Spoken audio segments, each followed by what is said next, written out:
हजाराच्या आतच खपून टाकलेले आहेत।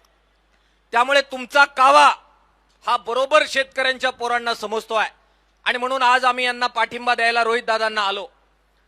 किसान सभेने एक भूमिका घेतलेली आहे। आमचे राजकीय पक्ष, राजकीय विचार, आमचे राजकीय डावपेच शेतकरी आंदोलनाच्या आड येता कामा नये असं वागण्याची भूमिका 2014 पासून आम्ही सातत्याने घेतली। उद्या भाजपचे लोक उपोषणाला बसले दादा आणि त्यांची मागणी जर बरोबर असेल तर हे लाल बावट्यावाले त्यांना पण पाठिंबा द्यायला बिलकुल मागे हटणार नाही। ही शेतकऱ्यांबद्दलची आमची कमिटमेंट आहे। आणि म्हणून आपण बघा, बच्चू कडू उपोषणाला बसले, राजकीय मतभेद आहेत, ते वेगळ्या विचाराचे आहेत, परंतु आम्ही सगळी शेतकरी नेत्यांनी बैठक केली। आम्ही आपसात फोन केले, राजू शेट्टी साहेब आहेत, रविकांत तुपकर आहे, आम्ही एकत्र बोललो, वामनराव चटप आहे आणि आम्ही म्हटलो आपलं राजकारण आपण आपल्या आपल्या वेळी करू। पण शेतकरी माय माऊली शेतात राबते, तो आज आत्महत्येच्या दारात आहे। आपण बाजूला ठेवू। सगळ्या शेतकरी संघटना प्रमुख आम्ही एकत्र आलो आणि विदर्भाच्या आंदोलनामध्ये सामील झालो।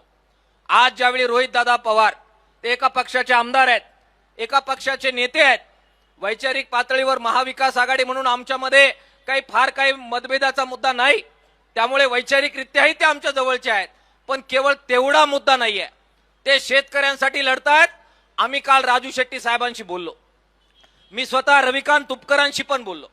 आपल्या फोन झाल्यानंतर त्यांना विनंती केली की आपल्या आपल्या आंदोलन चालू राहतील, किसान सभा आमच्या पातळीवर आम्ही लढतोय, आम्ही महाराष्ट्रभर या आदेशाची होळी केली। काल कृषी मंत्र्यांना आमचं सगळं शिष्टमंडळ जाऊन भेटलं। वो लढाई जारी रहेगी, उसमें कोई दो राय नहीं है, परंतु आज ते लढतायत तर आपण त्यांच्या पाठिंब्याला गेलं पाहिजे। आणि मला खात्री आहे की राजू शेट्टी साहेब, रविकांत तुपकर साहेब आहेत, वामनराव चटप आहे, हे सगळे शेतकरी नेते शेतकऱ्यांसाठी जो जो प्रामाणिकपणानं लढेल, राजकारण नंतर आम्ही जाणार, पाठिंबा देणार आणि मागे उभे राहणार आणि शेतकऱ्यांच्या बाजूने त्या बाबतीतली भूमिका आम्ही घेणार आहोत। रोहित दादा, आपण मागण्या ज्या केल्या त्या अत्यंत रास्त मागण्या आहेत। अटी शर्ती काढून टाका आणि 7-12 कोरा करा, इतकं साधं आपलं त्याच्यामध्ये म्हणणं आहे। तुमची एक भूमिका मला आवडली, ही चर्चेच्या गोंधळात पडायचं नाही। हे चर्चेला गेलं की खूप कमी लोक आहेत तो ज्यांना त्यांचा डाव आणि कावा कळतो। मला आज अजित पवार साहेबांची आठवण मुद्दाम होऊन होते आहे। मला आज फेसबुकने आठवण करून दिली, दुधाच्या आंदोलनात मी उपोषणाला बसलो होतो आणि त्याच्यानंतर ते सुटल्यावर आजच्याच दिवशी 2 वर्षापूर्वी दादांच्या बरोबरच्या बैठकीचा फोटो हा आज फेसबुकने मला आठवण करून दिला। कर्जमाफीच्या विदर्भातल्या आंदोलनानंतर राजू शेट्टी साहेब होते, रविकांत तुपकर होते, बच्चू कडू होते, मी होतो, वामनराव चटप होते, देशोन्नतीचे पत्रकार होते आणि त्या बाजूला देवेंद्र फडणवीस साहेब होते, अजित पवार साहेब होते आणि एकनाथ शिंदे साहेब होते, कृषी मंत्री पण होते। कर्जमाफीच्या मध्ये काय डेडलॉक होणार आहे हे ज्यावेळी आम्ही सांगितलं, माझं ऑन रेकॉर्ड त्यावेळची मुलाखत आहे, अजूनही जाऊन बघा। सगळ्यात अगोदर काय क्लॅशेस होणार आहे आणि ग्रामीण अर्थव्यवस्था या घोषणेमुळे कशी कोलॅप्स होणार आहे हे ज्यावेळी सांगितलं, सगळ्यात अगोदर त्या बैठकीत आपण बरोबर बोलतो हे कोणत्या माणसाच्या लक्षात आलं होतं, ते अजित पवारांच्या लक्षात आलेलं होतं, मी नम्रपणाने सांगतो। आणि त्यावेळी प्रशांत कदम यांना जी मी मुलाखत दिलेली आहे, ऑन रेकॉर्ड आहे, त्यावेळेस सुद्धा मी हे वाक्य तुमच्या स्टेजवर आलो म्हणून एक बोलायचं आणि मागे असं नाही, त्यावेळी पण मी हे अधोरेखित केलेलं होतं। त्यामुळे देवेंद्र फडणवीस साहेबांना मला विनंती करायची आहे की ह्या चर्चा आणि चर्चाचे गोंधळ थांबवा, सरळ डिक्लेअर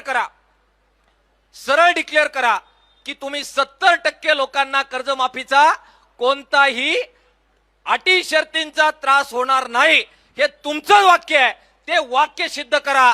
मग सकारात्मकता बाकीच्या 30% लोकांच्या बाबत आपण चर्चेला सामोरं जाऊ।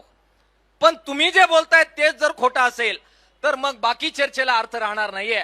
आणि म्हणून आम्ही सगळे बरोबर आहोत, तुम्ही लढताय।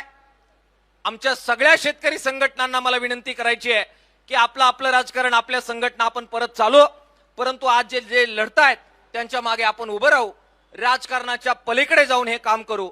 महाविकास आघाडीतील माझ्या सगळ्या सहकाऱ्यांना सुद्धा मला विनंती करायची आहे, राजकारण होत राहील, परंतु काँग्रेसचे आमचे सपकाळ साहेब आहेत, तुमच्या मंचावरून मला सांगायचं आहे, आमचे उद्धव ठाकरे साहेब आहेत, आमचे नेते आहेत महाविकास आघाडीचे, तुमच्या मंचावरून मला सांगायचं आहे की शेतकऱ्यांचा हा अभूतपूर्व लढा आहे.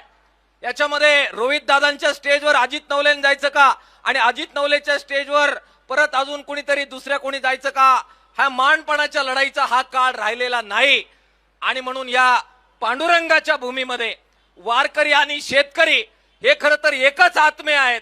त्या वारकऱ्यांच्या भूमीमध्ये सर्व मतभेद विसरून सर्व पक्षाच्या राजकीय नेत्यांनी सर्व संघटनांनी यावं. आपल्या गावातल्या गावखेड्यातले शेतकरी पोरांना मला सांगायचंय, अरे जातीचा प्रश्न निघाला तर किती मोठमोठ्यानं जीवाच्या आकांतानं लढता, मग मातीच्या प्रश्नासाठी मागे राहून भावांनो आपल्याला चालणार आहे का? गावागावामध्ये जिथे असाल तिथे एकत्र या. त्या ठिकाणी झेंडे पक्ष पार्ट्या बाजूला ठेवा. नेत्यांची नावं घेण्याची गरज नाही, ते सुद्धा बाजूला ठेवा. अमक्या नेत्याच्या मागे तमक्या नेत्याच्या मागे नाही. आम्ही शेतकरी पोरांच्या मागे उभं राहायला तयार आहे. पण गावागावामध्ये जातीसाठी लढलात राजे हो, एकदा मातीसाठी, परत एकदा शेतकरी बापासाठी गावागावात उभे राहा. हे शेतकरी पोरांना आव्हान, राजकीय नेत्यांना आव्हान, सगळ्या शेतकरी चळवळीतल्या कार्यकर्त्यांना आव्हान. आपण सगळे एकत्र होऊन लढूया आणि शेतकरी मायबापाचं स्वप्न जे आहे कर्जमुक्तीचं, हमी भावाचं, त्याच्यासाठी पुढे घेऊन जाऊया. मी एक फलक पाहिला, तुम्ही पीक विम्याबद्दल पण बोलतात, तुमचा आभार. महत्वाचा मुद्दा आहे तो आपण बरोबर घेऊ. आणि देवस्थान जमिनीच्या कायद्याच्या बद्दल जो परवा आपण लढून मिळवला, काही लोकांच्या आग्रहाखातर तो ड्राफ्टच त्यांनी स्थगित केला आणि नवा ड्राफ्ट करायचं म्हटलेले आहेत. या सगळ्या शेतकरी प्रश्नांसाठी भावांनो एकजुटीनं लढूया. राजकारणाच्या वेळी राजकारण, पण लढाईच्या वेळी शेतकरी बापाबरोबर इमान राखून लढूया. देवेंद्र फडणवीस साहेबांना शेवटची विनंती आहे की अंत आमचा पाहू नका, परंतु या अंतिम टप्प्यामध्ये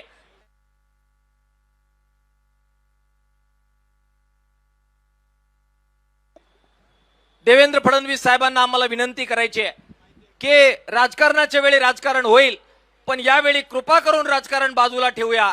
या पांडुरंगाच्या भूमीमध्ये छत्रपती शिवाजी महाराजांच्या पुतळ्याच्या समोर चौकात तुम्ही बसलात. या दोन आराध्य दैवत जे या मातीचा आहे त्याच्या साक्षीनं एक चांगला निर्णय देवेंद्र फडणवीस साहेब होऊन जाऊ द्या. सबंध 7-12 कोरा करा. तुमचं जाहीर आभार मानलायला आम्ही सगळे तुम्ही म्हणाल तिथे यायला तयार आहोत. बस इतकंच आपल्या पुढे बोलतो. पूर्ण ताकदीनं किसान सभा आपल्या बरोबर आहे असं पुन्हा एकदा जाहीर करतो.